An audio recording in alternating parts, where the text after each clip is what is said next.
आज की कहानी में छुपा है एक खतरनाक राज। Welcome back to Anuj Toons. दोस्तों, अगर आप रात के 2 बजे किसी पुराने मेडिकल कॉलेज हॉस्टल के कॉरिडोर में अकेले चलो ना, तो वहां की खामोशी भी अजीब लगती है।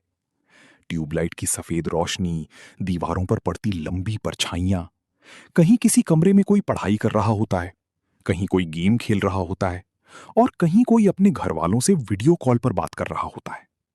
लेकिन उस रात शिवाजी मेडिकल यूनिवर्सिटी के बॉयज हॉस्टल में जो हुआ, उसने पूरे शहर को हिला दिया था। रात के करीब 12:45 बज रहे थे। बाहर तेज बारिश हो रही थी। हॉस्टल के 3rd फ्लोर पर सिर्फ एक कमरे की लाइट जल रही थी, रूम नंबर 309। उस कमरे के अंदर बैठा था फाइनल ईयर मेडिकल स्टूडेंट करण। उसके सामने किताबें खुली हुई थीं, टेबल पर कॉफी के 3 खाली कप पड़े थे और लैपटॉप स्क्रीन पर एनाटॉमी के नोट्स खुले थे। अगले दिन उसका सबसे बड़ा एग्जाम था, लेकिन उसका ध्यान पढ़ाई में कम और टेंशन में ज्यादा था, क्योंकि उसी शाम कॉलेज में एक बड़ी फार्मा कंपनी नेक्सो बायोटेक आई थी इंटर्नशिप सिलेक्शन के लिए, और करण उसमें रिजेक्ट हो गया था। वो पहले से ही परेशान था, इसलिए उसने तय किया कि अब पूरी रात पढ़ाई करेगा। तभी ठक, उसके कमरे के बाहर से कुछ गिरने की आवाज आई। करण ने पहले इग्नोर किया। हॉस्टल में ऐसी आवाजें आना नॉर्मल था, लेकिन कुछ सेकंड बाद उसे किसी की बहुत धीरे धीरे रोने की आवाज सुनाई दी, जैसे कोई दर्द में हो। करण धीरे से उठा और दरवाजे के पास गया। उसने डोर थोड़ा सा खोला। पूरा कॉरिडोर खाली था, बस दूर एक ट्यूबलाइट फ्लिकर कर रही थी। लेकिन तभी उसकी नजर फ्लोर पर गई। फर्श पर कुछ गीला गीला फैला हुआ था, जो धीरे धीरे उसके कमरे की तरफ आ रहा था। करण नीचे झुका और अगले ही पल उसका चेहरा डर से सफेद पड़ गया। वो पानी नहीं था, वो खून था, गाढ़ा लाल खून। और वो खून कॉरिडोर की आखिरी छोर पर बने पुराने स्टोर रूम से आ रहा था। करण का दिल तेजी से धड़कने लगा।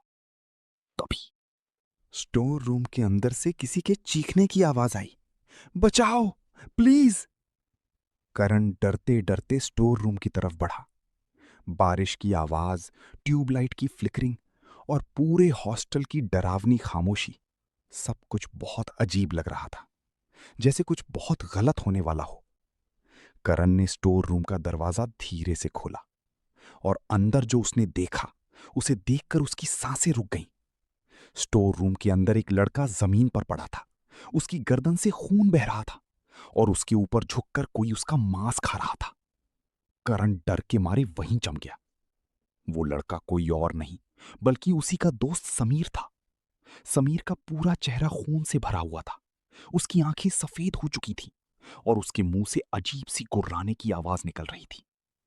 करण को समझ नहीं आया कि समीर को हुआ क्या है, लेकिन जैसे ही उसने पीछे हटने की कोशिश की, समीर ने अपना सिर घुमाया धीरे धीरे, और उसकी नजर सीधा करण पर पड़ी। उसकी आंखें इंसानों जैसी नहीं थीं, वो किसी जानवर की तरह लग रहा था। अगले ही सेकंड समीर जोर से गुर्राया और करण की तरफ दौड़ पड़ा।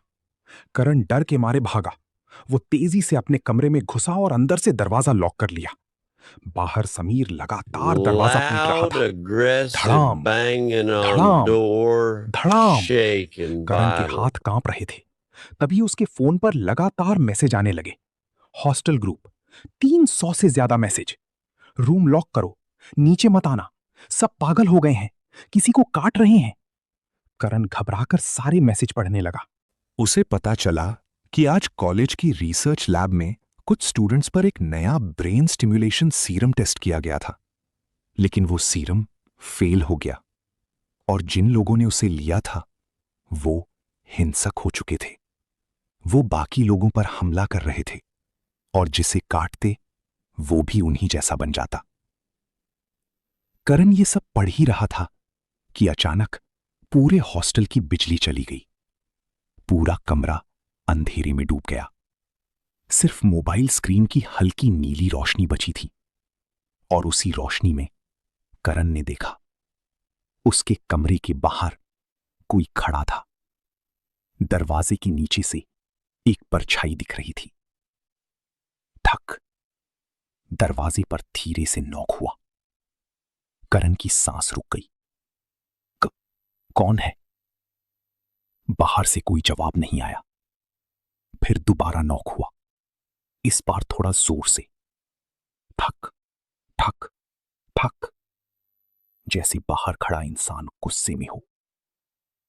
करण धीरे धीरे पीछे हटने लगा। उसने कांपते हाथों से फोन की टॉर्च ऑन की। तभी डोर हैंडल धीरे धीरे हिलने लगा। लेफ्ट राइट, लेफ्ट राइट, जैसे कोई दरवाजा खोलने की कोशिश कर रहा हो। और फिर अचानक धड़ाम, पूरा दरवाजा जोर से हिला। करण डर की मारी चीख पड़ा। बाहर जो भी था अब पूरी ताकत से दरवाजा तोड़ने की कोशिश कर रहा था। लकड़ी में दरारें आने लगी। करण जल्दी से कमरे के कोने में गया और हाथ में लोहे का लैंप स्टैंड पकड़ लिया।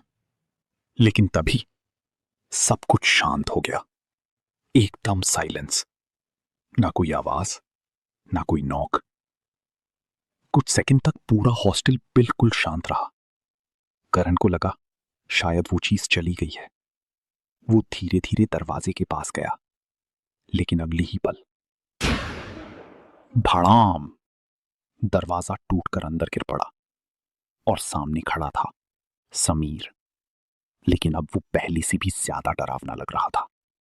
उसकी मुंह से खून टपक रहा था। उसके हाथों की नसें काली पड़ चुकी थी और उसकी आंखें पूरी सफेद हो चुकी थी। समीर धीरे धीरे करण की तरफ बढ़ने लगा। करण पीछे हटता गया। उसे लगा अब वो नहीं बचेगा। लेकिन जैसे ही समीर उस पर झपटा, करण ने पूरा जोर लगाकर लैंप स्टैंड उसके चेहरे पर मार दिया। समीर पीछे गिर पड़ा। करण तुरंत कमरे से बाहर भागा। पूरा हॉस्टल अब चीखों से गूंज रहा था। कहीं लोग भाग रहे थे, कहीं कोई मदद के लिए चिल्ला रहा था और कहीं दरवाजे तोड़े जा रहे थे। करण सीढ़ियों से नीचे उतरा और कॉलेज कैंपस की तरफ भागने लगा। लेकिन बाहर का नजारा देखकर उसके पैरों तले जमीन खिसक गई। पूरा कैंपस संक्रमित स्टूडेंट से भरा हुआ था। सैकड़ों लोग लड़खड़ाते हुए घूम रहे थे। उनके कपड़े फटे हुए थे, शरीर पर खून लगा था और सबकी आंखें सफेद चमक रही थीं। कुछ स्टूडेंट जमीन पर पड़े लोगों को काट रहे थे, कुछ दीवारों पर सिर मार रहे थे। पूरा मेडिकल कॉलेज अब किसी हॉरर फिल्म जैसा लग रहा था।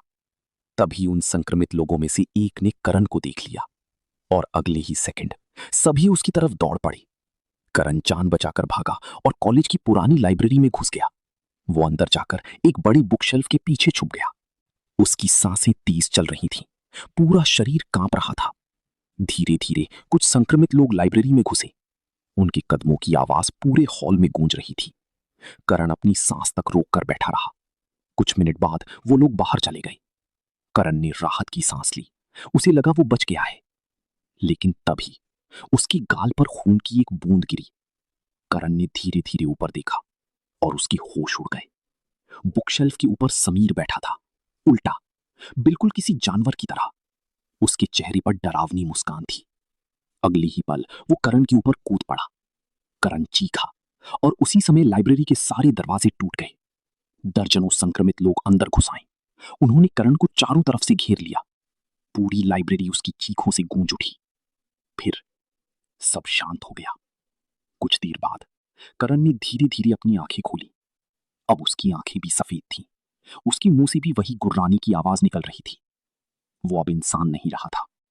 शिवाजी मेडिकल यूनिवर्सिटी अब ज़ॉम्बी यूनिवर्सिटी बन चुकी थी। लेकिन असली डर अभी शुरू हुआ था, क्योंकि अगले दिन सुबह ये वायरस कॉलेज की दीवारों के बाहर पहुंच चुका था। ये तो बस शुरुआत थी। अगली हॉरर स्टोरी के लिए सब्सक्राइब करें अनुज टून्स।